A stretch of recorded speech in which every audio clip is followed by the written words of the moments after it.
Nous parlons à présent des négociations entre le gouvernement et le syndicat avec le sort des contractuels qui n'est toujours pas scellé. On en parle avec vous.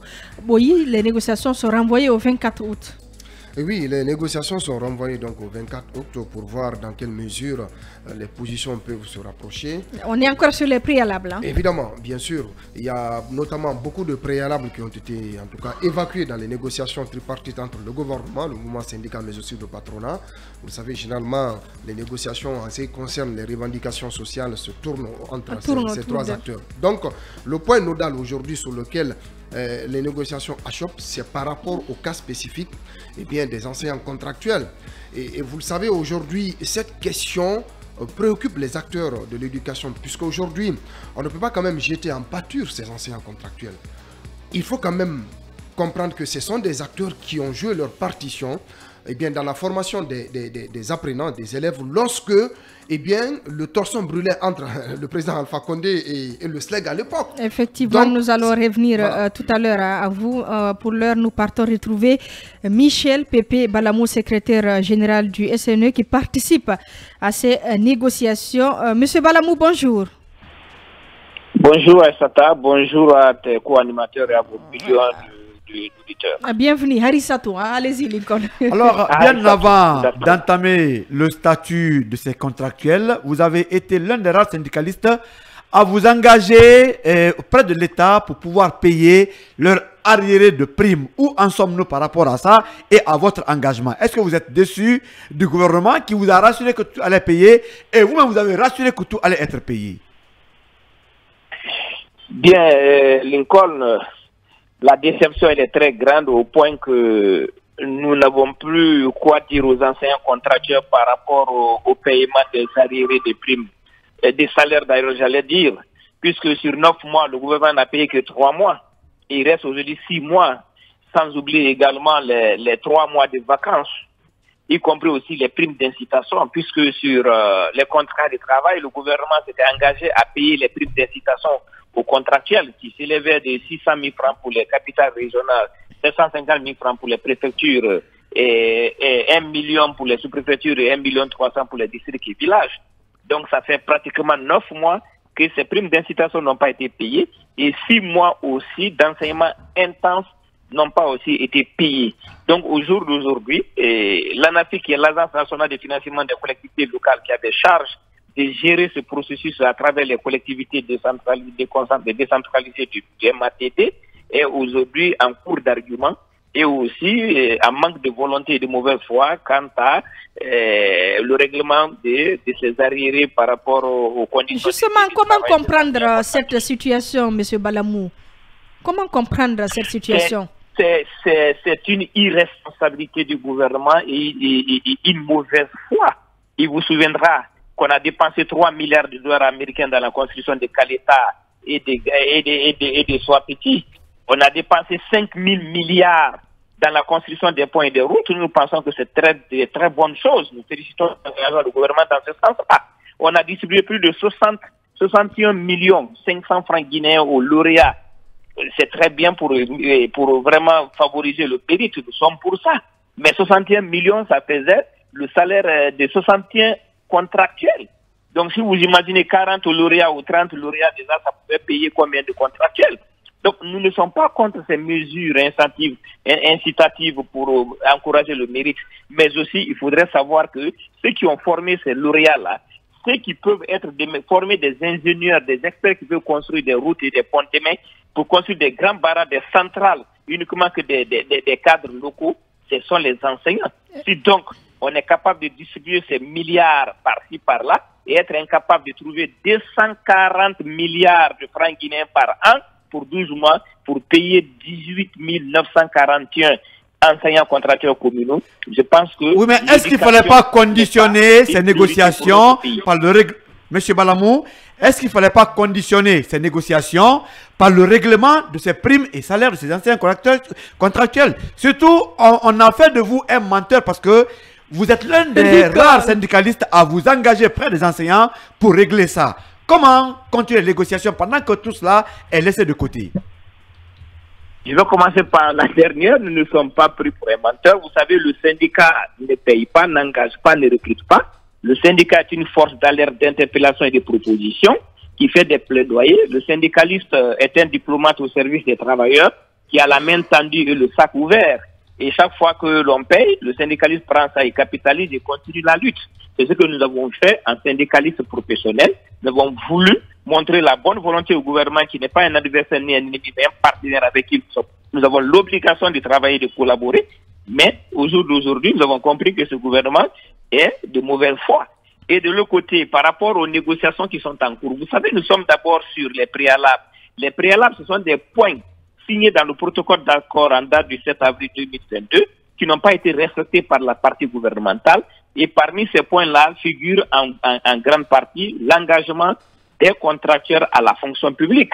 Et donc, le gouvernement, depuis le 7 avril 2022, 7 avril 2023, ça fait un an et quelques, que le gouvernement n'a pas respecté ce protocole d'accord. Donc, il était d'abord de notre devoir de poser la question sur la table pour que le gouvernement puisse respecter ce qu'il a signé avec le mouvement syndical et le patronat, bien entendu, avant de poser autre problème, puisqu'on nous a dit que les préalables là, dans les préalables, ne figurent pas les arriérés des contractuels. Donc, nous avons dit, lorsque nous allons sortir de ces négociations tripartites, nous allons créer une autre négociation, une autre revendication sectorielle, uniquement réservée au ministère de l'enseignement privé. Justement, sur ce préalable, où nous allons parler des problèmes des enseignants contractuels ou des arriérés des primes d'incitation à payer et des primes des salaires des contractuels à payer. Justement, sur ce préalable précis, quelles sont les avancées à ce jour? Pour rebondir, Michel Pépé, si vous permettez, pour rebondir sur la question de Harissatou, les négociations se poursuivent. On apprend, selon nos sources, qu'une liste doit être présentée prochainement par la partie gouvernementale et une autre liste par vous, les syndicats. Donc, ça veut dire jusqu'ici, il n'y a pas d'accord par rapport à la liste représentative des syndicats. Finalement, quelle est la meilleure solution dans ce cas d'espèce? Bon, pour la première question d'Harissatou, c'est que les préalables, en réalité, avancent très bien, d'autant plus que nous vont parler de la valeur monétaire du point d'indice 1030 pour les agents de la santé et de l'éducation, qui, une fois à la retraite, devraient bénéficier de 1030 sur leur pension, et aujourd'hui, ils bénéficient de 977 points d'indice au même titre d'égalité que les autres fonctionnaires, les deux agents de l'État. Donc, cela a été obtenu. Et également le paiement de l'allocation familiale, c'est-à-dire l'allocation attribuée à chaque enfant qui est passé de 2200 à 25 000 francs par enfant, et que ceux qui étaient à la retraite ne bénéficiaient pas, et d'autres enseignants aussi, en situation de classe aussi, n'ont pas encore jusqu'à présent bénéficié.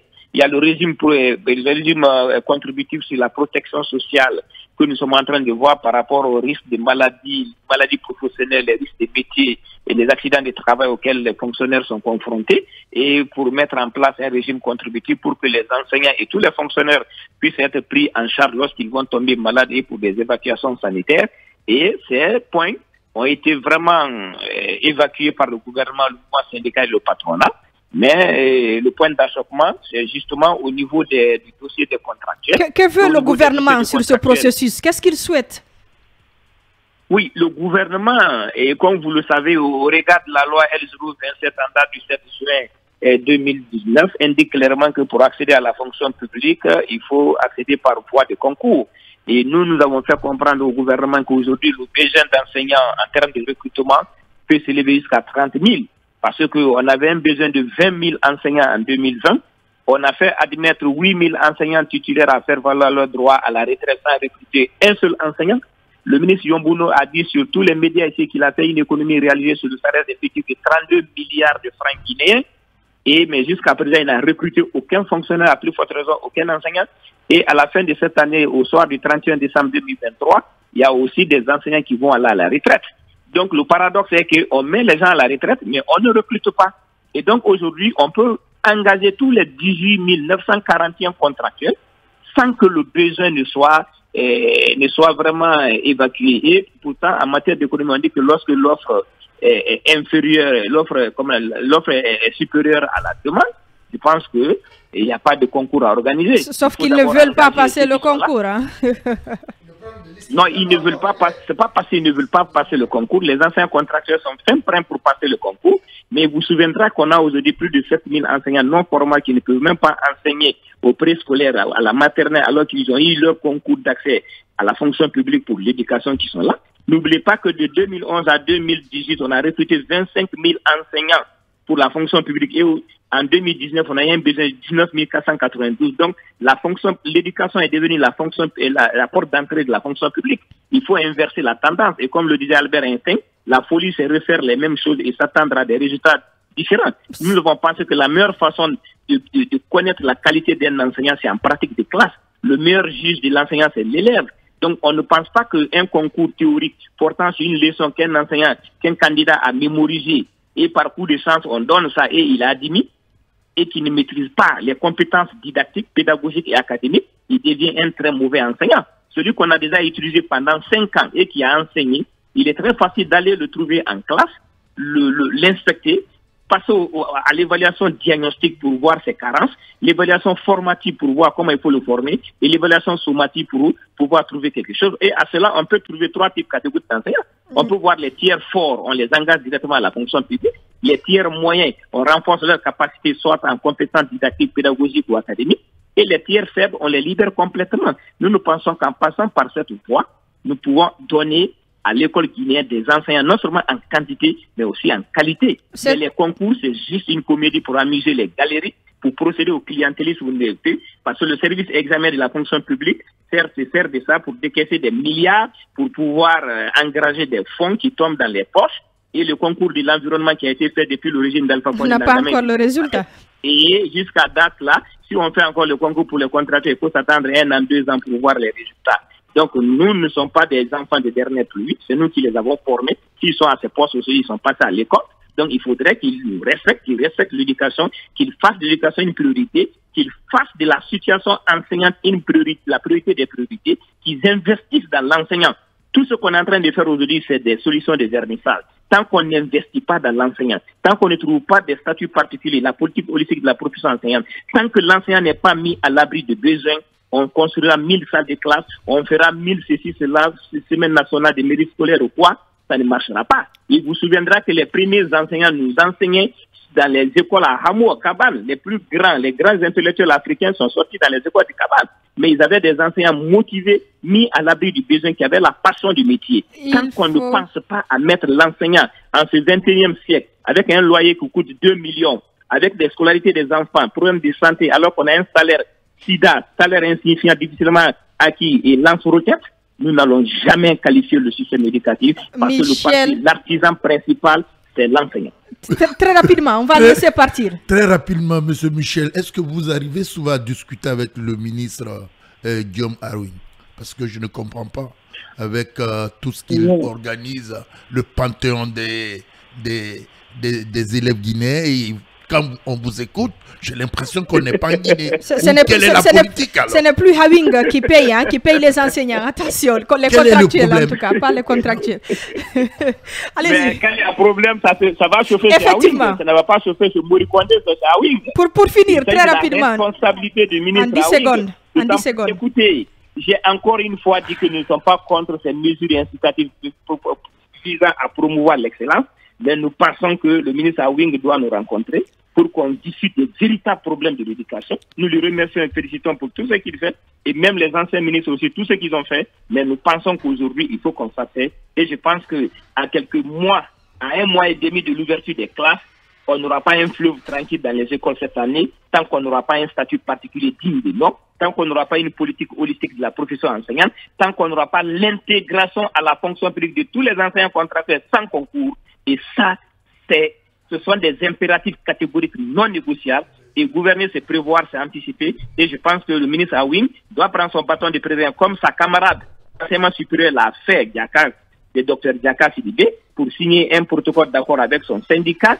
pour avoir un statut particulier qui va rentrer en ligne de compte à partir de janvier, où les maîtres conférents vont avoir 6 millions et les professeurs agrégés 12 millions. Donc une fourchette qui va varier entre 5 à 12 millions pour encourager le mérite. Je pense que le ministre Hawing aussi doit penser à cela pour que les enseignants soient formés et lorsqu'ils ont une formation bien acquise, que le diplôme qu'ils vont obtenir leur permet d'avoir un salaire proportionnel à l'avancement au mérite et à un plan de carrière qui puisse inciter les gens à mieux donner le meilleur d'eux-mêmes. Sinon, à là où vont les choses, le système éducatif est moribond, dysfonctionnel, évanescent et déliquescent. Alors si on ne le sauve pas, ce système éducatif, alors c'est la nation tout entière qui va se tourner, puisque tant vaut l'école, tant vaut la nation. Michel, Pépé et Balamou, très sévère ce matin. Les priorités sont ailleurs, on l'a bien compris. Grand merci à vous d'avoir accepté notre invitation. Je rappelle que vous êtes le secrétaire général du syndicat national de l'éducation SNE. Notre émission continue et on va parler des inondations.